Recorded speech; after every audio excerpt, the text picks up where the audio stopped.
Hello everyone, welcome to our channel. हम solve कर रहे हैं सोशोलॉजी के कुछ मोस्ट इम्पॉर्टेंट एमसीक्यू जो कि आपके अपकमिंग एग्ज़ाम्स में पूछे जाने के काफ़ी चांसेस हैं और अभी लेटेस्ट एग्ज़ाम्स में पूछे भी गए हैं। तो देर न करते हुए शुरू करते हैं आज की वीडियो। पहला क्वेश्चन है आपकी स्क्रीन पर। कुछ विद्वानों के लिए प्रौद्योगिकी मानव दशाओं के सभी परिवर्तनों का मुख्य स्रोत होती है, उनका उल्लेख कीजिए। तो यहाँ पर कौन कौन से विद्वान हैं जिन्होंने टेक्नोलॉजी को बताया है मेजर जो एक सोर्स है ह्यूमन कंडीशन में चेंज लाने के लिए। ऑप्शन में है कार्ल मार्क्स हैं, मार्शल मैक्लुहान है, लेस्ली वाइट है और उपरोक्त सभी ऑप्शन में भी है। तो यहाँ पर टेक्नोलॉजी को कह सकते हैं कि मार्क्स ने भी कहीं ना कहीं बताया है, मार्शल मैक्लुहान ने भी बताया है, लेस्ली वाइट ने भी बताया है। तो ये सही उत्तर हो जाएगा आपका ऑप्शन डी, उपरोक्त सभी। अगला प्रश्न देखेंगे। निम्न में से कौन सा समाजवादी शिक्षा को युवा पीढ़ी के समाजीकरण के रूप में लेता है? तो यहाँ पर कौन समाजशास्त्री है जो कि बताता है कि शिक्षा है युवा पीढ़ी के समाजीकरण के तौर पर? तो ऑप्शन में आपके हैं Samuel Kinning, James Welton, Emile Durkheim, A.W. Green. तो ये कथन संबंधित है आपके इमाइल दुर्खीम से। सी ऑप्शन यहाँ पर आपका करेक्ट होगा। अगला प्रश्न देखेंगे। संरचनाकरण की अवधारणा का प्रतिपादन किसने किया है? संरचनाकरण या स्ट्रक्चरेशन थियरी यहाँ पर पूछ रहा है। तो स्ट्रक्चरेशन थियरी ऑप्शन में है गिडिंग्स, डेरिडा है, पेरे बोर्दियो है और मॉरिस गोडेलियर है। तो यहाँ पर स्ट्रक्चरेशन थियरी जो है ये दी है आपके एंथनी गिडिंग्स ने। ऑप्शन ए आपका यहाँ पर राइट होगा। अगला प्रश्न देखेंगे।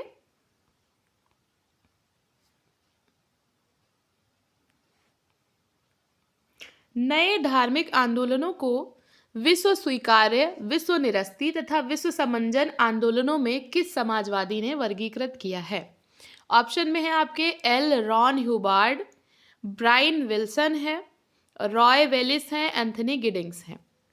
तो यहाँ पर आपका ऑप्शन सी यानी कि रॉय वेलिस, इन्होंने ये तीनों वर्गीकरण किए हैं कि विश्व स्वीकार्य, विश्व निरस्ती और विश्व समंजन आंदोलन, धार्मिक आंदोलनों के 3 कैटेगरी रॉय वेलिस ने बताई हैं। सी ऑप्शन यहाँ पर आपका जो है राइट हो जाएगा। अगला प्रश्न देखेंगे। अगला प्रश्न पर्यावरण से संबंधित है। चिपको आंदोलन से निम्नांकित में से कौन संबद्ध रहा है? ऑप्शन में है चंडी प्रसाद भट्ट, सुंदरलाल बहुगुणा, बाबा आमटे, मेधा पाटेकर। तो यहाँ पर चिपको मूवमेंट जो है इससे संबद्ध रहे हैं 2 व्यक्ति, एक तो चंडी प्रसाद भट्ट और दूसरे सुंदरलाल बहुगुणा। तो ये दोनों आएंगे यहाँ पर और ऑप्शन ए और बी आपका यहाँ पर करेक्ट हो जाएगा। नेक्स्ट क्वेश्चन देखेंगे। रोल डिस्टेंस की अवधारणा किसने दी थी? रोल डिस्टेंस को हिंदी में बोलते हैं भूमिका दूरी। ऑप्शन में है आपके G.H. मीड, गॉफमैन है और M. मीड है यानी मार्गरेट मीड है और उसके बाद आपके बर्गेस हैं। तो यहाँ पर भूमिका दूरी का जो कॉन्सेप्ट है ये दिया है आपके गॉफमैन ने। तो बी ऑप्शन आपका यहाँ पर राइट होगा। ये क्या होता है इसके बारे में थोड़ा सा समझिए। रोल डिस्टेंस में गॉफमैन कहते हैं कि कई बार ऐसा होता है कि एक ही भूमिका को निभाते निभाते वो व्यक्ति जो है उससे ऊब जाता है, तो वो अपनी भूमिका से दूरी बनाने लगता है। जैसे आपकी भूमिका विद्यार्थी की है और अब पढ़ाई करते करते जो है ऊब जाएं तो अब आप पढ़ाई करना छोड़ दें, तो इसको कहेंगे कि आप अपनी भूमिका से दूरी बना रहे हैं, रोल डिस्टेंस हो रहा है। तो बी ऑप्शन आपका यहाँ पर करेक्ट होगा। अगला प्रश्न देखेंगे। समान प्रतिष्ठा वाली स्थितियों की समग्रता को क्या कहते हैं? जहां पर समान स्टेटस हो, इक्वल प्रेस्टिजियस पोजीशंस होती हैं, तो उनको हम क्या कहेंगे? स्टेटस कहेंगे, पोजीशन कहेंगे या फिर कैटेगरी कहेंगे या रोल कहेंगे? तो क्या कहेंगे इनको? तो यहाँ पर आपका उत्तर होगा स्थिति या पोजीशन, क्योंकि समान प्रतिष्ठा जिनकी होगी तो हम कहते हैं ना कि जिनकी समान प्रतिष्ठा है समाज में तो उनकी समान पोजीशन है, तो यहाँ पर इसको स्थिति कहेंगे या पोजीशन कहेंगे। बी ऑप्शन आपका यहाँ पर करेक्ट होगा। अगला प्रश्न देखेंगे। किसका कथन है कि जिन समाजों में अत्यधिक या अत्यंत कम विनिमय या एकीकरण होता है उनमें आत्महत्या की दरें अधिक होती हैं? तो जिन समाजों में अधिक या कम विनिमय या एकीकरण होगा वहाँ पर आत्महत्या की दरें अधिक होंगी। ऑप्शन में आपके मार्क्स हैं, फ्रायड है, स्पेंसर है और दुर्खीम है। तो आत्महत्या की दरों की बात और इसको तुलनात्मक तरीके से अध्ययन किया था दुर्खीम ने, इनकी पुस्तक थी द सुसाइड में। तो उसी में इन्होंने कहा था कि जिन समाजों में अधिक या कम विनिमय या एकीकरण होता है उनमें आत्महत्या की दरें अधिक होती हैं। तो डी ऑप्शन आपका यहाँ पर करेक्ट होगा। अगला प्रश्न देखेंगे, डेस्पेरेशन या प्रसरण क्या बताता है? मदों के मूल्य में परिवर्तनीयता, विभाजन, बारंबारता या केंद्रीय प्रवृत्ति। तो यहाँ पर आपका प्रसरण जो है ये बताता है कि मदों के मूल्य में कितनी परिवर्तनीयता हुई है, यानी कि variability in value of items. A option आपका यहाँ पर करेक्ट हो जाएगा। अगला प्रश्न देखेंगे, वर्ष 2011 की जनगणना के अनुसार भारत में शहरी जनसंख्या कितनी थी? कुल जनसंख्या का 36.5%, कुल जनसंख्या का 34.0%, कुल जनसंख्या का 31.2% या फिर कुल जनसंख्या का 28.5%। तो 2011 की जो जनगणना हुई थी उसमें शहरी पॉपुलेशन जो थी वो थी कुल जनसंख्या का 31.2%। यहाँ पर 31.2% शहरी जनसंख्या थी और बाकी जो है ग्रामीण क्षेत्रों में निवास करती है। तो सी ऑप्शन आपका यहाँ पर करेक्ट होगा। अगला प्रश्न है, मैक्स वेबर के अनुसार प्रतिष्ठा समूहों की पहचान किसके द्वारा की जाती है? ऑप्शन में है आपके व्यवसाय, शिक्षा, जीवन शैली, पारिवारिक पृष्ठभूमि। तो मैक्स वेबर ने प्रतिष्ठा समूहों की जो बात की है या स्टेटस ग्रुप की जो बात की है वो उन्होंने बताया था कि लाइफस्टाइल से या जीवन शैली से पहचाने जाते हैं कि हमारी जीवन शैली जैसी होगी, हम जितना उपभोग कर सकते हैं, हमारी बाजार की स्थिति जैसी होगी, उसी आधार पर हमें स्टेटस ग्रुप में रखा जाएगा।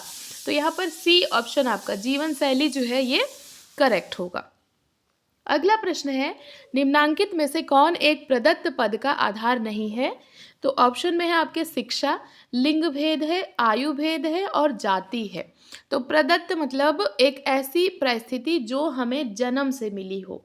तो जन्मजात में हमें जेंडर मिलता है कि हम लड़की हैं या लड़का हैं। आयु हमें जन्मजात अपने आप ही स्वतः बढ़ती है कि हम कितनी आयु के हैं, इसमें हमारा कोई योगदान नहीं रहता। जाति भी हमें जन्मजात ही मिलती है। लेकिन शिक्षा जो है, शिक्षा एक ऐसी परिस्थिति है, इसमें हम चाहें तो परिवर्तन कर सकते हैं, मतलब हम चाहें तो जितनी शिक्षा चाहें उतनी अर्जित कर सकते हैं और इसमें हम जो है परिवर्तन कर सकते हैं। तो ये हमारी अर्जित में आ जाती है। तो यहाँ पर शिक्षा जो है ये प्रदत्त नहीं होगा। ए ऑप्शन आपका राइट है। अगला प्रश्न है, निम्नलिखित में से कौन हेल्पेज इंडिया से संबंधित है? तो हेल्पेज इंडिया ऑप्शन में आपके हैं बच्चों से, महिलाओं से, युवाओं से या फिर वृद्धों से। तो हेल्पेज इंडिया जो है ये आपकी संबंधित है वृद्धों से, यानी कि एजेड पर्सन से संबंधित है हेल्पेज इंडिया। ऑप्शन डी आपका यहाँ पर करेक्ट होगा। नेक्स्ट क्वेश्चन देखेंगे, गिल्ड समाजवाद सिद्धांत के प्रेरणा का उल्लेख कीजिए। गिल्ड समाजवाद या गिल्ड सोशलिज्म थियरी के फाउंडर कौन है, यहाँ पर पूछ रहा है। तो ऑप्शन में है एस.जी. हॉब्सन एवं G D H. Cole, Marx and Engels, MacIver, Page, Gillin और गिलिन है यहाँ पर। तो गिल्ड सोशलिज्म थियरी जो है ये आपकी संबंधित है एस.जी. हॉब्सन और जी.डी.एच. कोल से, यानी कि ए ऑप्शन आपका यहाँ पर राइट है। अब देखिए इस तरीके के प्रश्न एनटीए नेट में खूब पूछता है, नए से प्रश्न हैं और यूपीएससी में भी खूब पूछता है, तो काफ़ी इंपॉर्टेंट है, तो वीडियो को पूरा देखिएगा। अगला प्रश्न हम देखेंगे, भारत में निम्न में से किन सामाजिक किसान आंदोलनों में सभी कृषकों के लिए एक समान भूमि वितरण एक मुख्य मुद्दा था? तो किसान आंदोलन आप जानते हैं भारत में बहुत सारे हुए हैं, उनमें से कौन सा किसान आंदोलन था जिसमें भूमि वितरण एक प्रमुख मुद्दा रहा कि सभी किसानों को समान भूमि वितरण किया जाए? ऑप्शन में है आपके खेड़ा किसान संघर्ष है, तेलंगाना किसान संघर्ष है, बारडोली है और भूमि सेना श्रमिक संगठन है। यहाँ पर आपके कूट भी दिए हुए हैं। तो अगर हम इसको कूट में लगाएंगे तो यहाँ पर आपका तेलंगाना और भूमि सेना श्रमिक संगठन, यानी कि आपका बी और डी ऑप्शन में आ रहा है, और बी और डी जो है हमारा सी ऑप्शन करेक्ट है। तो यहाँ पर सी आपका जो है राइट हो जाएगा। अगला प्रश्न देखेंगे, निम्न में शहरवाद की कौन सी विशेषताएं हैं? अर्बनिज्म की क्वालिटीज पूछ रहा है, तो यहाँ पर भी कूट में आपको लगाना है। ऑप्शन में है जनसंख्या की समजातीयता, गुमनामी एवं निर्वैयक्तिकता, उच्च सामाजिक गतिशीलता, प्राथमिक और सामाजिक संबंधों की प्रधानता है, और जैविकीय एकता, यहाँ पर यानी ऑर्गेनिक सॉलिडरिटी की बात हो रही है। तो शहरों में क्या क्या चीज़ें होती है? तो शहरों में जनसंख्या की समजातीयता नहीं होती है, बल्कि विभिन्नता होती है। अलग अलग तरीके के, अलग अलग प्रजाति के, अलग अलग धर्म के, जातियों के लोग वहाँ पे, तो विभिन्नता बहुत रहती है। हाँ, यह है कि गुमनामी और निर्वैयक्तिकता, कोई किसी को पर्सनली नहीं जानता, गतिशीलता काफ़ी रहती है, और उसके बाद प्राथमिक संबंध नहीं रहेंगे बल्कि द्वितीयक संबंध होंगे, और ऑर्गेनिक सॉलिडरिटी, यानी कि ई ऑप्शन भी आपका होगा। तो आपका कौन कौन सा कूट में बैठ रहा है? बी, सी और ई। बी, सी, ई, अब हम ऑप्शन में आएंगे यहाँ पर। तो बी, सी, ई हमारा बी ऑप्शन में है, तो यहाँ पर सेकेंड ऑप्शन आपका जो है करेक्ट हो जाएगा। अगला प्रश्न है, स्वास्थ्य देखभाल में प्रौद्योगिकी का कौन एक प्रमुख लाभ है? मेजर बेनिफिट पूछ रहा है टेक्नोलॉजी का हेल्थ केयर में। ऑप्शन में है स्वास्थ्य आंकड़ों का डिजिटलीकरण या अंकुरूपण, सेकंड है आंकड़ा भंडारण, और थर्ड है स्वास्थ्य देखभाल की अधिक लागत और मरीजों की सामान्य देखभाल। तो प्रौद्योगिकी वैसे तो सभी क्षेत्रों में बहुत ज़्यादा हेल्पफुल है, लेकिन यहाँ पर आपका स्वास्थ्य में पूछा गया है। तो स्वास्थ्य में सबसे जो फ़ायदा इसका होता है कि जो आंकड़े हैं उनको हम रिकॉर्ड के तौर पर रख सकते हैं, और वो भी डिजिटलीकरण उनका संभव हो पाया है। तो ए ऑप्शन आपका यहाँ पर करेक्ट होगा। अगला प्रश्न देखेंगे, भविष्य सूचवाद बताता है, यानी कि इसको अंग्रेजी में बोलते हैं एपोकलिप्टिज्म या भविष्य सूचवाद। ये इस तरीके के प्रश्न जो है एनटीए में पूछता है। ये आपकी जो धर्म वाली यूनिट है, धार्मिक विश्वास एथिक्स वाला, तो वहाँ से ये प्रश्न है। तो देखेंगे भविष्य सूचवाद क्या बताता है?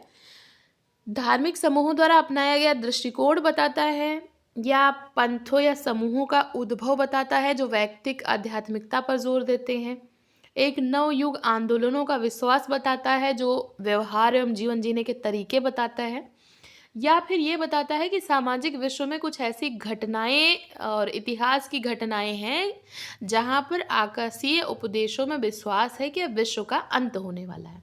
तो भविष्य सूचक, तो आप थोड़ा सा अगर कॉमन सेंस भी इसमें लगाएंगे तो भविष्य सूचक का मतलब है कोई एक ऐसी चीज़ जो भविष्य के बारे में बताए। अब डी ऑप्शन आपका क्या कह रहा है कि विश्व में कुछ ऐसी घटनाएं हैं जहां पर आकाशीय उपदेश बताया गया कि विश्व का अंत होने वाला है, तो ये भविष्य के बारे में बात हो रही है। तो डी ऑप्शन आपका यहाँ पर करेक्ट होगा। अगला प्रश्न है, वन अधिनियम 1878 के अनुसार निम्नलिखित में से किसे सर्वश्रेष्ठ वन कहा गया है? ऑप्शन में है संरक्षित वन, ग्राम वन, आरक्षित वन, या इनमें से कोई नहीं। तो 1878 वन अधिनियम जो आया था, इसमें सर्वश्रेष्ठ वन कहा गया है आरक्षित वनों को। सी ऑप्शन आपका यहाँ पर करेक्ट है। रिजर्व्ड फॉरेस्ट को इसमें माना गया था कि सबसे अच्छे वन यही होते हैं। अगला प्रश्न है, प्रकार्यात्मक विकल्प या इनको बोलते हैं फंक्शनल ऑल्टरनेटिव्स, इसकी अवधारणा किसने दी थी? ऑप्शन में है आपके कोहेन, मर्टन है, दुर्खीम है, और पार्सन्स है।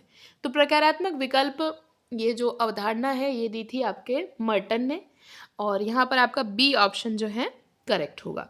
तो ये थे आज के प्रश्न। आई होप आपको वीडियो यूजफुल लगेगी। ऐसे ही पढ़ते रहिए, अपने गोल की तरफ आगे बढ़ते रहिए। वीडियो देखने के लिए थैंक यू सो मच।